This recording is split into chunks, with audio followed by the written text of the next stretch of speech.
speak about East-Syrian amulets from the Caucasus, and the note by Nicolas will be on nomina barbara. Of course, they don't belong to the core of classical Syriac literature, the Amulets. And also, it's very shortly that I became interested in these topics, because I was asked by the National Manuscript Institutes in Yerevan and in Tbilisi to catalogue the small Syriac collections which are there. And among these small collections in Armenia and Georgia, I could identify 7 East-Syrian amulets in form of codices and scrolls. They all have been written, certainly not in the Caucasus, but in Turkish Kurdistan and in Iranian Azerbaijan. And I will give now here an overview of these amulets, their origin and their peculiarities, and the contents of what especially Erika Hunter has already published. And then we will see how they came into the Caucasus. And my student, Nicolas Atas, will speak about, will do some remarks on the magical words in amulets.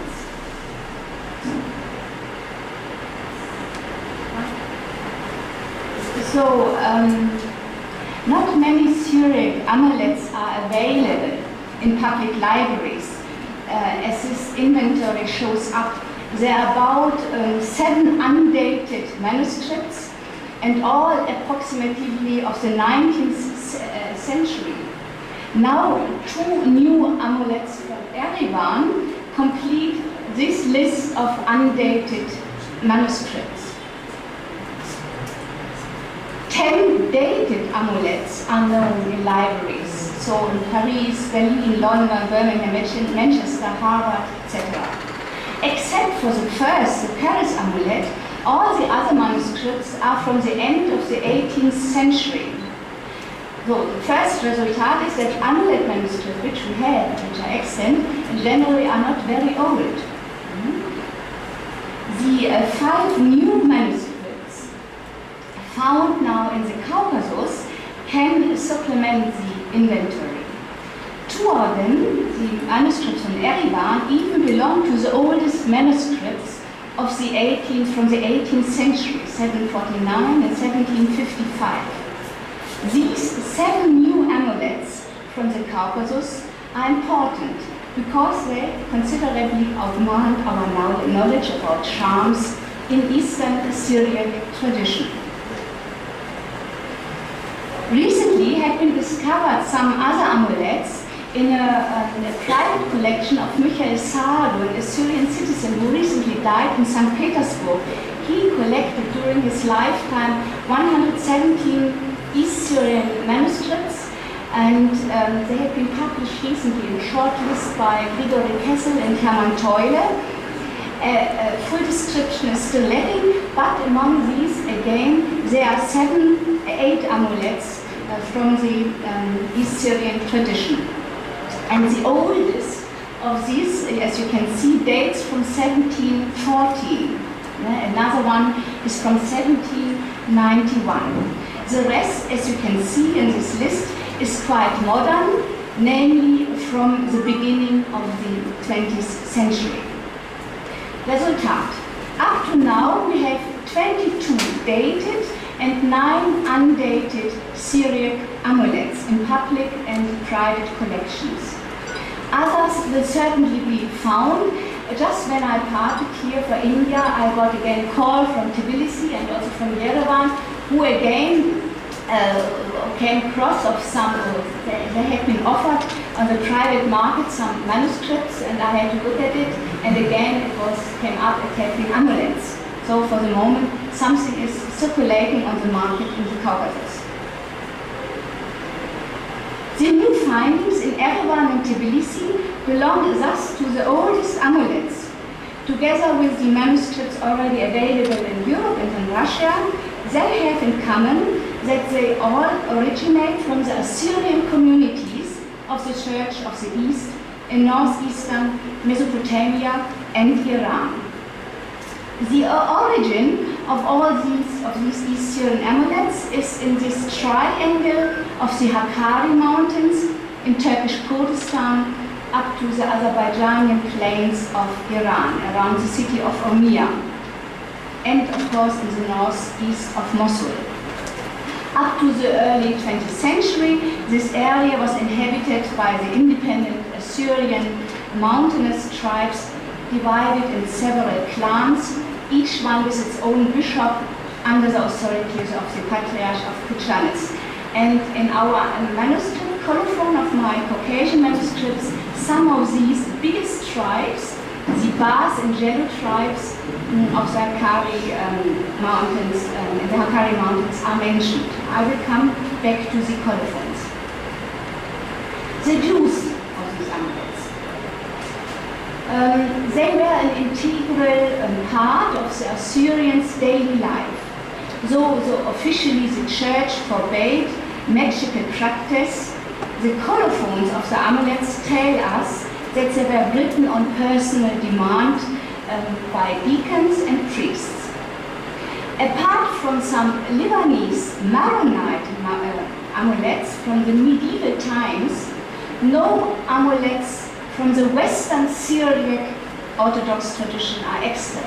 Or maybe you correct me, but I didn't find that. So amulet writing seems to something specific of the East-Syrian literature and East-Syrian tradition.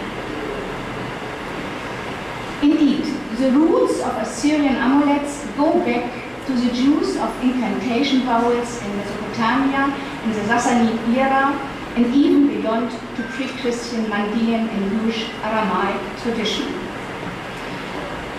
They offer a syncretistic blending of Christian, Zoroastrian, and Jewish ideas, and already we knew pointed to the continuity of the vowels of Sassanid times to the Christian amulets.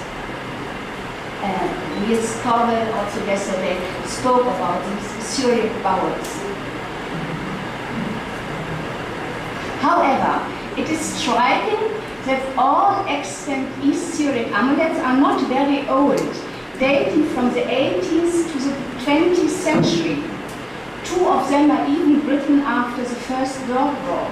No earlier testimonies, earlier than the 18th century, are known so far. So my question also to the auditorium is, how can this happen? How can this gap of nearly 1,000 years can be, where are the missing links? This gap of 1,000 years of testimonies, written testimonies between vowels and the written amulet manuscripts. Can we find traces, literary traces in the East Syriac hagiography, in the liturgy or even Muslim tradition? Monsieur Morgenstern from the Hebrew University just told me that he has the same problem with the Mandaic amulets, with many old Mandaic vowels, but the first Mandaic manuscript dates from the 17th century, with the same gap of years. Erika Hunter already showed that we must distinguish two different types of amulets. First, the handbooks, and secondly, the scrolls. The handbook, as you can see here, are normally very small booklets which contain up to 50 diverse charms.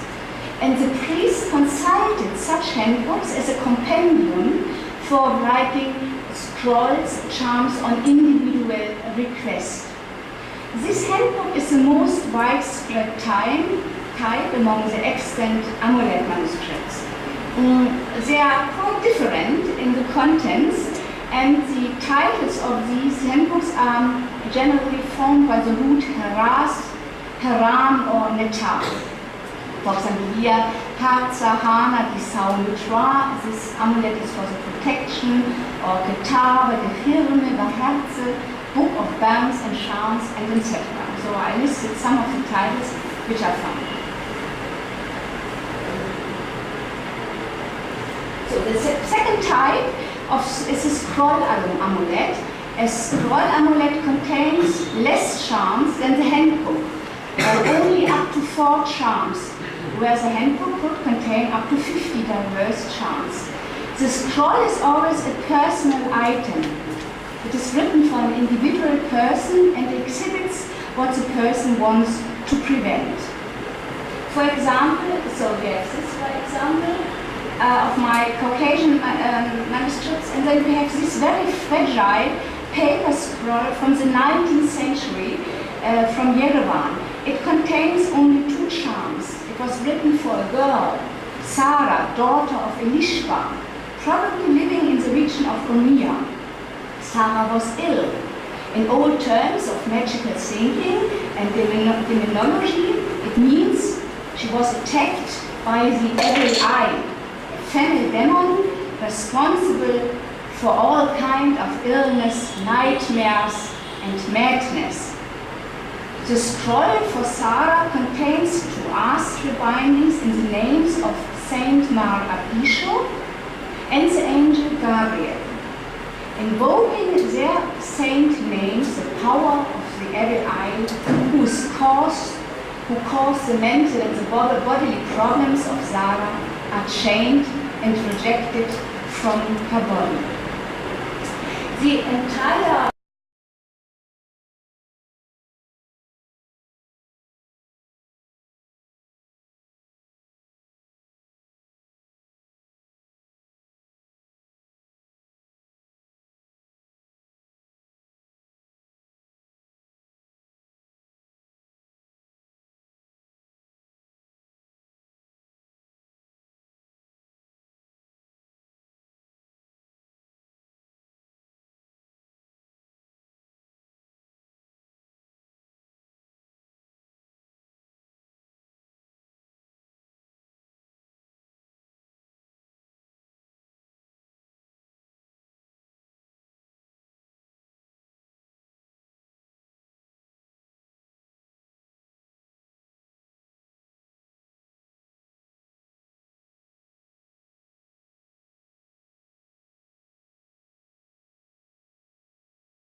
text reconstructed of this scroll I just published now in the new issue of the Hub. You can see it there. It was quite difficult to decipher because you see the calligraphy is quite strange, and in addition to that the scroll was damaged and the paper torn in different pieces, so we had really, and it was then glued into a wrong order.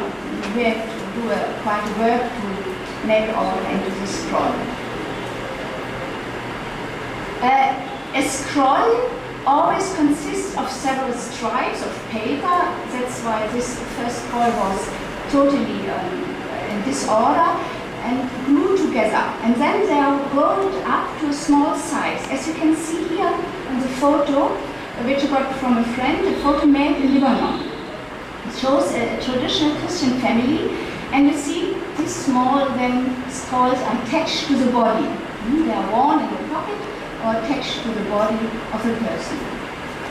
According to the record of Western missionaries in Hakkari and Oromia, amulet scrolls were also hanged over a ill person, or they were burned and the ashes were baked into bread and then swallowed up, eaten up, or even the scroll, amulet was imbued in water and drunken. That explains why the scroll amulet was so easily worn.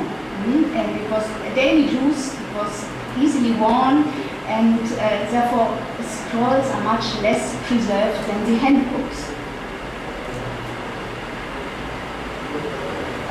In my inventory of amulets in public libraries, I found that only 6 scrolls are extant, all undated, probably from the second half of the 19th century.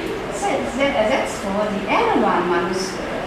Scroll from 1755 is now the oldest testimony of amulet scrolls. According to its colophon, so this was written in 1755. I will come back to the colophon. Some small explanation to the contents and topics of such a handbook amulet. The most widespread type of amulet manuscripts.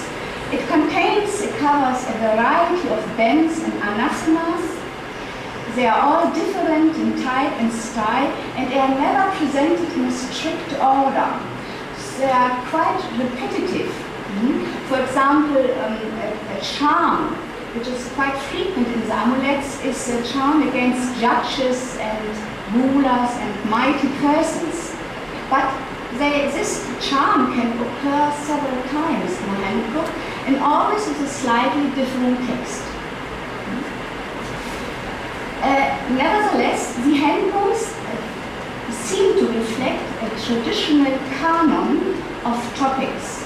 And from this canon, a scribe, a priest or a deacon could produce a new amulet because he could choose among that his relevant themes. For example, which kind of themes are covered here? Healing of various illness of man and cattle.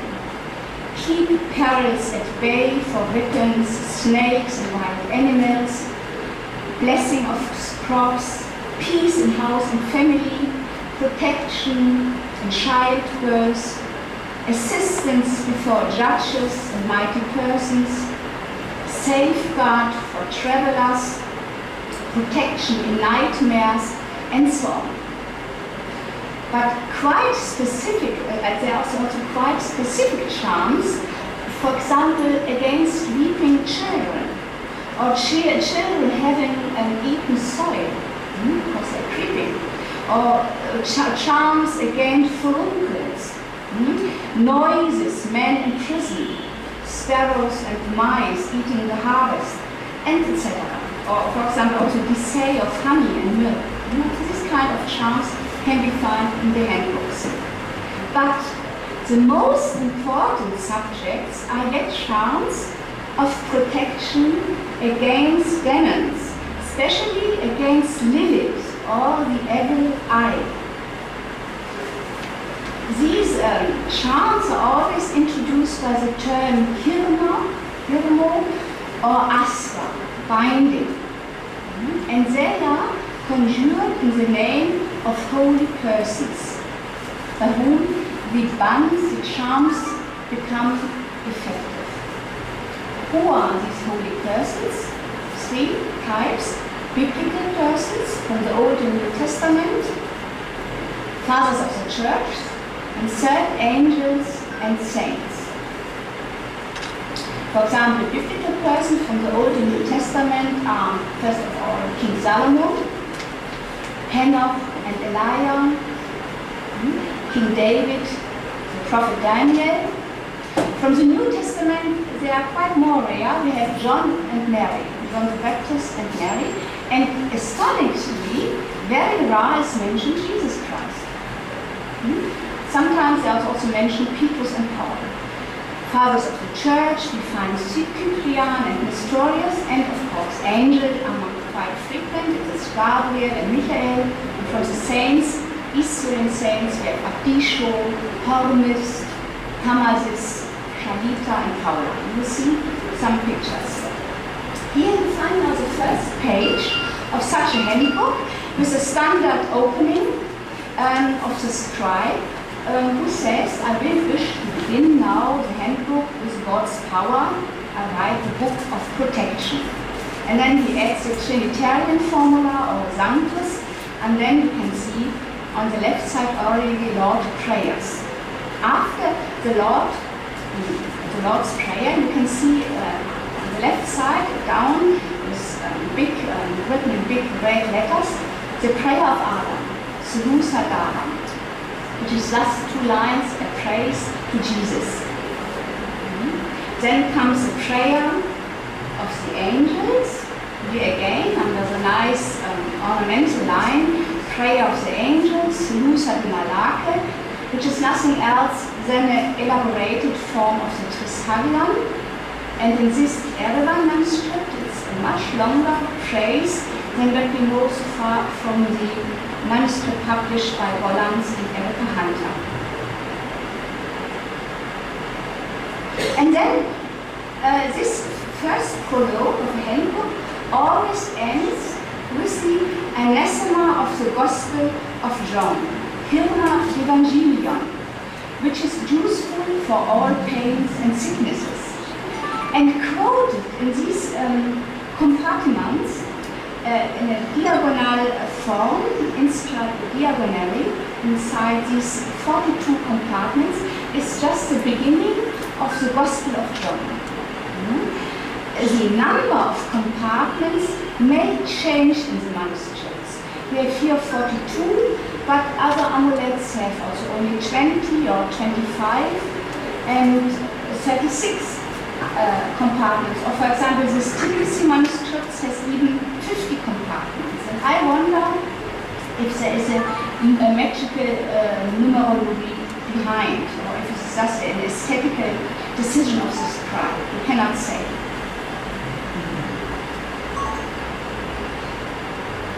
Now, we come to the drawings which are in these manuscripts. And this is interesting because you know that East-Syrian manuscripts generally don't have many miniatures.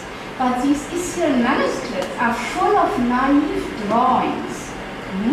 And they accompany the anathemata, the Hirne, which are spoken out in the name of holy persons, biblical figures, saints, and angels.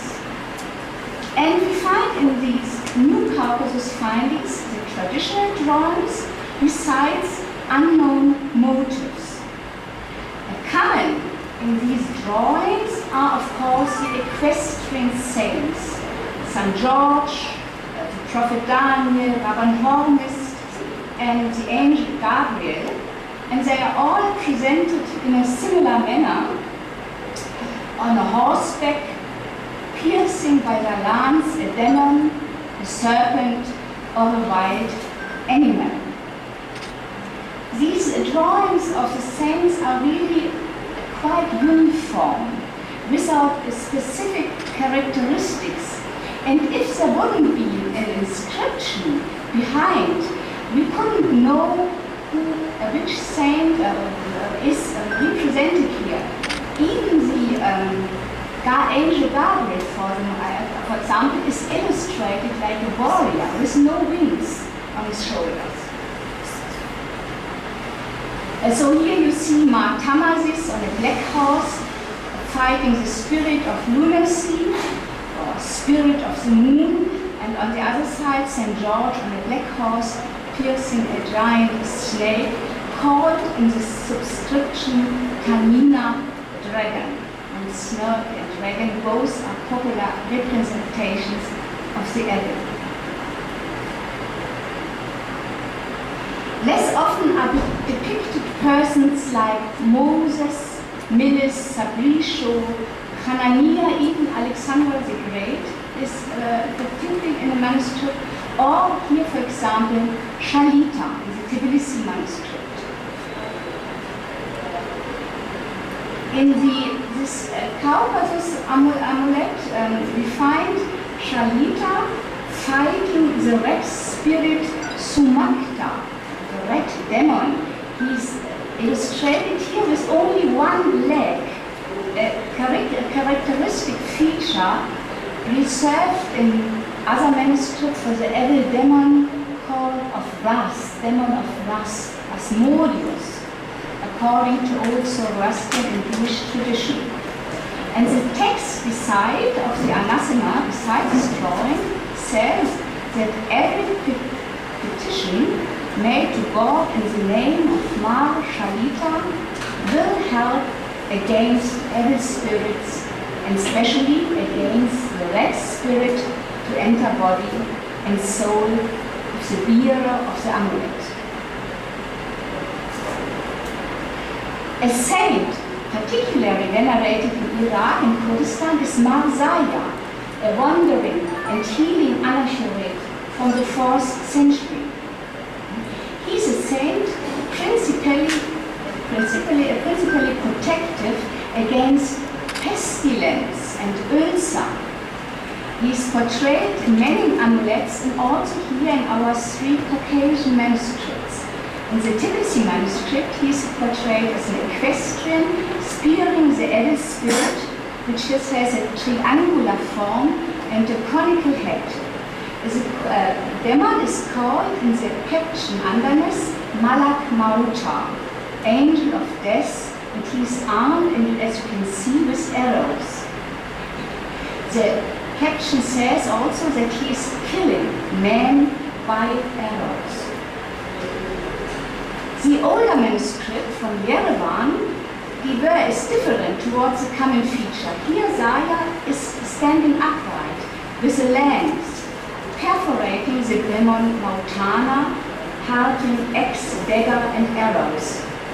And in a second time he is portrayed in the same manuscript. And here he is called Ulcerus Deathly Angel, Melak Maut Shuhana. The red color of the demon personifies quite vivid the abscesses created by him.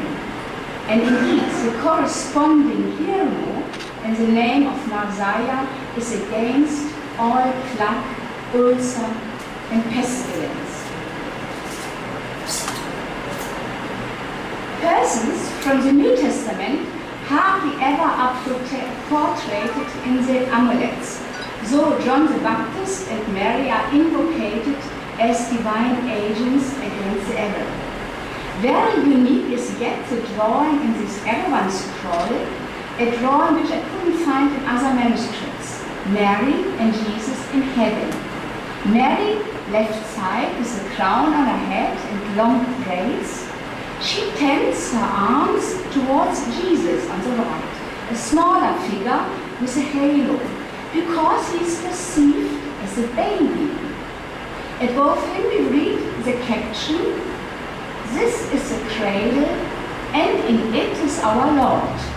Listen to the Messiah in the heaven." The drawing corresponds with the Ben of Mary, beginning with the words, "Through Mary came light and blessing into the world." Thus the bearer of this scroll element will be blessed and protected by Mary against demons. Much more frequent than Christ or Mary are references to the Old Testament persons like Solomon or the prophet Daniel or Elijah and Hannah, here shown on each side of the tree of paradise, as the caption indicates. Elias and Hannah are considered to be the first who can enter, who are guiding the crowd of same persons entering the paradise. And then, according to this drawing, enumerates a list of saints, East-Syrian saints and monks which are guided to the paradise. As we have seen, the testimonies of East-Syrian amulets are not very old. However, the amulet texts reveal clearly a legacy with the pre-Christian Jewish Aramaic incantation bowls from the same Mesopotamian Iranian area. The daily problems of in the life of Assyrian Christians in Mesopotamia remain the same as in antique times. The binding and sealing of harm-creating demons kept their function beyond religious belief. The language is somewhat Christianized. The demons adapted to a Christian milieu. Saints are invocated rather than pagan deities or Jewish angels. This Jewish Aramaic legacy of magic vowels is evident in the very widespread ban of the evil eye, Ain Nabishta, or Lilith, a demon of vile reputation. This ban is often connected with the Nukraita Abdishu, a very popular East-Syrian saint who is said to have dwelt 40 years as a hermit Nukraita in the mountains. This scroll from Erwan shows Abdishu in his confrontation with Lilith, a female demon with long hair, whose synonymous name is given here as Tep-A, demon of vengeance. This demon is also well known in Eastern and Mediterranean cultures as Lilith. She is a female, child-killing demon. In our amulets, she is called daughter of destruction, Ras Ardana, or strangling mother of children. And here in the scroll amulet, you see her with long hair, her legs are straddled, and her hands and feet are outstretched with oversized claws, as if she is in the drive of attacking. According to the text, Abdishu meets her on a Holy Friday in the mountain. The evil eye emerges from a rock in the shape of a hateful woman and calls Abdishu. She wants to become a partner of the saint. This is a sexual association which is already known in the old Mesopotamian tradition. But Abdishu remains austere and enlaces her in a most dramatic dialogue, asking her, "Who are you? What are your names?" She at the end reveals her names, exclaiming, "I am the strangling mother of boys and girls." And finally she reveals 12 names, which can be different in the amulets. By revealing her names, Lilith's sorcery becomes ineffective and Abdishu subdues her and binds her in spiritual chains. This is the text. And here again, this other amulet from Urmia, which contains the ban of Abdishu. And here it is interesting that you find also the Jewish divine names for God: Esher, Ashael, El Shaddai, Adonai, Sebaot, Isla, Lord of Lords. So the divine epitheta of of the Jewish tradition are here combined with the Trinitarian formula. This Yerevan scroll for Sarah, daughter of Elishpa, is completely dedicated against Lilith. And it is a double ban against Lilith. First spoken out in the name of Abisho in the first confrontation, and secondly in the name of the angel Gabriel, who puts her again in spiritual chains. Now here a short drawing of the angel Gabriel. As you see him, it is just an equestrian fighter fighting the evil eye by a spear. And the demon, as you can see, comes out of a rock, as the text says. And in this Tbilisi manuscript, the black rock is presented by the black color. In the body of the demon, you can find inscribed Aina Bisha, evil eye. And then the anathema on the right page goes with the drawing. I will finish that. Just because then I want to. Yes. No, shut I insist. I insist. This is temporarily possible. Okay. That's why the legacy and Erika Hunter wrote about it. You find, especially here with Salomon. Salomon in the third epigraph of Jewish literature is an Egyptian. And you find here the seal of Solomon on the right side with magical names around it. They also differ always, amulets. And they have no sense. We shouldn't now look for interpretation. They often have an assonance. For example, here Isfas, Selifas, Ketifas, Pesias. And now my student, who's a student, a bachelor of followed my Syriac courses, Nicolas Atas, he will say some words, how these magical words are composed.